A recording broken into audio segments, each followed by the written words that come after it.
সামাজিক মাধ্যমের ডিজিটাল প্রচারণার শক্তিকে কাজে লাগিয়ে অভিজিৎ দীপকে এখন আলোচিত তরুণ মুখ বলা হচ্ছে।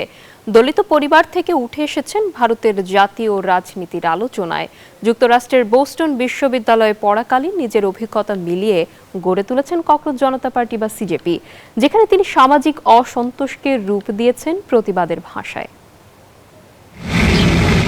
মহারাষ্ট্রের এক দলিত পরিবারে জন্ম অভিজিৎ দীপকের, যেখানে বৈষম্য আর সামাজিক বঞ্চনা নিত্য সঙ্গী। সে অবস্থা থেকে ভারতে এখন এক নাটকীয় উত্থানের নাম অভিজিৎ দীপকে।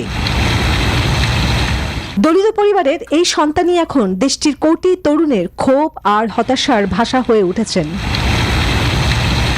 বিভিন্ন সাক্ষাৎকারে অকপটে বলেছেন নিজের শৈশবের কথা। তার আশেপাশে এমন কোনো রোল মডেল ছিল না যাকে দেখে জাতীয় পর্যায়ে নেতৃত্ব দেওয়ার স্বপ্ন দেখা যায়। প্রথাগত ইঞ্জিনিয়ার পড়াশোনা পথ থেকে সরে এসে বেছে নেন গণযোগাযোগ ও সাংবাদিকতাকে।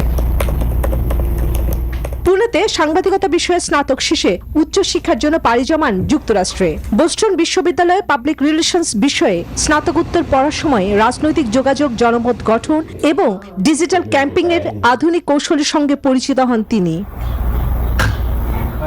ভারতে থাকাকালীন আম আদমি পার্টির সোশ্যাল মিডিয়া টিমে স্বেচ্ছাসেবক হয়ে কাজ করেন দীপকে। সেখান থেকে ব্যঙ্গ এবং ডিজিটাল কন্টেন্ট ব্যবহার করে রাজনৈতিক বার্তা ছড়িয়ে দেওয়ার দক্ষতা অর্জন করেন। দিল্লির নির্বাচনে অনলাইন প্রচারণার কাজ করেন তিনি।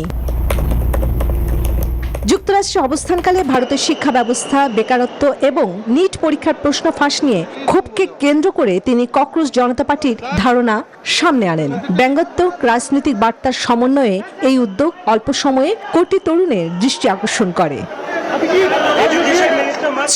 চন্দ্রা, নিউজ 24।